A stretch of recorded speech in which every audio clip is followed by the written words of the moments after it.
Hi welcome to all. இன்றைக்கி இந்த வீடியோவில் நம்ம என்ன பார்க்க போகிறோன்னா, மாதத்துக்கு ஒரு வாட்டி நான் வாங்குகிற கிராசரிஸ் எல்லாம் எப்படி அந்த கண்டெய்னர் எல்லாம் க்ளீன் பண்ணிவிட்டு திருப்பி நான் எல்லாத்தையும் ஸ்டோரேஜ் பண்ணி வைக்கிறேன் அப்படின்றது தான் இந்த வீடியோவில் உங்களுக்கு நான் சொல்ல போகிறேன். வீடியோவை எங்கேயுமே ஸ்கிப் பண்ணாமல் பாருங்கள், ஏன்னா நடுவில் ஒரு சின்ன சின்ன டிப்ஸ் எல்லாம் சொல்லியிருப்பேன். அது உங்களுக்கு கண்டிப்பாக யூஸ்ஃபுல்லாக இருக்கும்.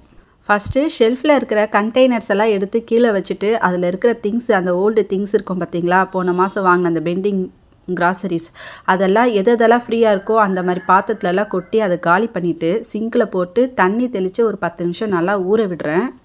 இது பண்ணுறதுக்கு முன்னாடி ஒரு டிப்ஸு சொல்கிறேன் கேளுங்க. இந்த கண்டெய்னர் எல்லாம் பார்த்தீங்கன்னா நம்ம ஷெல்ஃபில் வைக்கும்போது கொஞ்சம் ஆயில் அப்படியே கொஞ்சம் பஞ்சா மாதிரி இருக்கும். கொஞ்ச நாள் வாஷ் பண்ணாமல் இருந்தோம்னா அந்த மாதிரி இருந்துச்சுன்னா நீங்கள் டைரெக்டாக எடுத்து சிங்கில் போட்டு தண்ணி தெளிக்காமல் அதுக்கு முன்னாடி நம்ம வீட்டில் அந்த பச்சரிசி மாவு இருக்கும் பார்த்தீங்களா, அதை போட்டு ஒரு வாட்டி நல்லா தேய்ச்சி விட்டுருங்க. அதில் இருக்கிற அந்த ஆயில் ஸ்டெயின் எல்லாம் போயிடும். அதுக்கப்புறமா நீங்கள் சிங்கில் போட்டு தண்ணி தெளித்து தேய்ச்சி கழுவி எடுத்துக்கலாம்.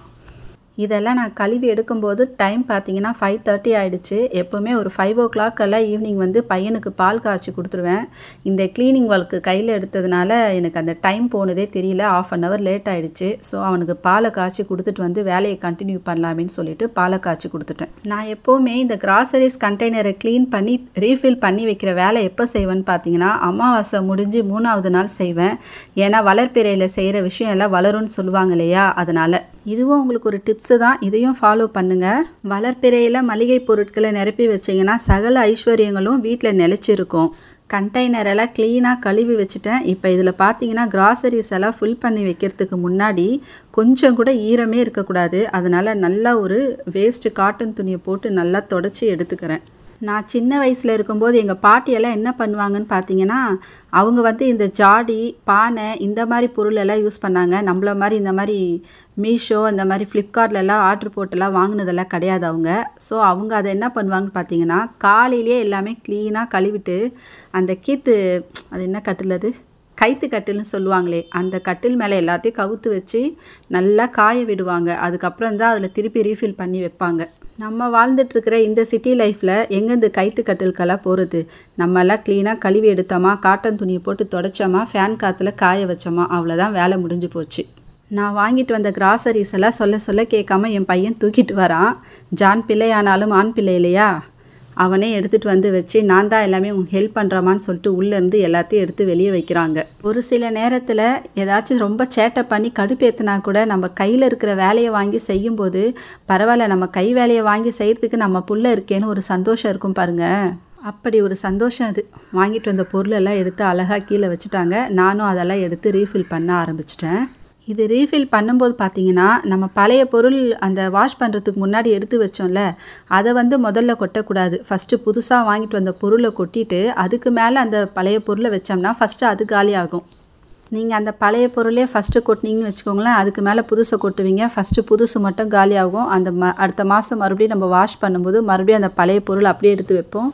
திருப்பி கழுவிட்டு மறுபடியும் அதே பொருளை தான் உள்ளே போடுவோம். அடியில் பார்த்தீங்கன்னா அந்த பழைய அப்படியே பெண்டிங் ஆகிட்டு புழு வைக்க ஆரம்பிச்சிரும். ஃபில் பண்ண கண்டெய்னர் எடுத்துகிட்டு அடுக்கிறதுக்கு முன்னாடி பார்த்தீங்கன்னா இந்த ஓல்டு மந்த்லி கேலண்டர் இருக்குது பார்த்தீங்களா, போன வருஷத்துது, அதை மடித்து ஷெல்ஃபில் போட்டுட்டு அதுக்கு மேலே நான் அந்த கண்டெய்னரெல்லாம் எடுத்துகிட்டு அடுக்கி வச்சுட்டேன். வாங்கிட்டு வந்த மல்லிகை பொருளெல்லாம் ஃபுல்லாக கண்டெய்னரில் கொட்டாமல் பாதியாக கொட்டி மீதி பாதி அப்படியே எடுத்து வைங்க. ஏன்னா நம்ம அடிக்கடி கண்டெய்னரில் கை வைக்கிறதுனால ஏதாச்சும் புழுவெல்லாம் வைக்கிறதுக்கு சான்ஸ் இருக்கும். சில டைம் ஞாபகம் இல்லாமல் ஈரக்கையெல்லாம் வச்சுருவோம் இல்லையா, அதனால். அதே மாதிரி நம்ம பாதி கொட்டிட்டு மீதி எடுத்து வச்ச அந்த கிராசரிஸ் எல்லாம் இருக்குது பார்த்தீங்களா, அதெல்லாம் அப்படியே எடுத்து வச்சோம்னா கீழே கொட்டி வேஸ்ட்டாக போகிறதுக்கான சான்சஸ் நிறைய இருக்குது. இந்த மாதிரி பேக்கெட்டெல்லாம் நம்ம இந்த மாதிரி முடிச்சு போட்டு எடுத்து வைக்கலாம். ஆனால் இந்த மாதிரி பேக்கெட்டெல்லாம் முடிச்சு போட முடியாது. இந்த மாதிரி பேக்கெட்டெல்லாம் சேவ் பண்ணுறதுக்காக ஆன்லைன்லலாம் சில திங்ஸ் எல்லாம் விற்கிது. நம்ம போய்ட்டு அதெல்லாம் பர்ச்சேஸ் பண்ணி காசு வேஸ்ட் பண்ணிகிட்ருப்போம். அந்த மாதிரி இல்லாமல் இப்போ ஒரு டிப்ஸு சொல்கிறேன் கேளுங்க. ஒரு கேண்டில் பற்ற வச்சுக்கோங்க. நம்ம பிரித்த அந்த பேக்கெட்டை இந்த மாதிரி மடிச்சுக்கிட்டு இந்த எண்டுலேருந்து அந்த எண்டு வரைக்கும் நெருப்பில் அப்படியே காட்டினீங்கன்னு வச்சுக்கோங்களேன். அதுக்கப்புறமா அப்படியே அந்த ஹீட்டோட ஒரு தேய்ச்சிங்கன்னா அப்படியே சீல் ஆகிடும்.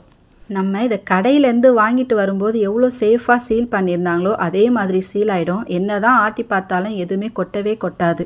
இது லைட்டாக ஹீட் பண்ணி தேய்க்கிறதுனால நான் கை சுட்டுடும் அப்படின்ற ஒரு பயம் இருந்துச்சுன்னா ஹீட் பண்ணிவிட்டு கீழே வச்சுட்டு ஒரு வேஸ்ட்டு கிளாத்தை போட்டு ஒரு தேய்ச்சா கூட நல்லா சீல் ஆகிடும்.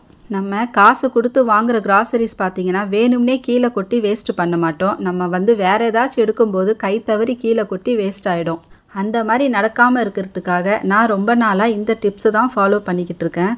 உங்களுக்கும் இந்த டிப்ஸ் யூஸ்ஃபுல்லாக இருக்கும்னு நான் நினைக்கிறேன். இந்த வீடியோவில் நான் சொல்லியிருந்த டிப்ஸ் எல்லாம் உங்களுக்கு யூஸ்ஃபுல்லாக இருக்கும், அப்படியே பிடிச்சும் இருக்கும் நான் நினைக்கிறேன்.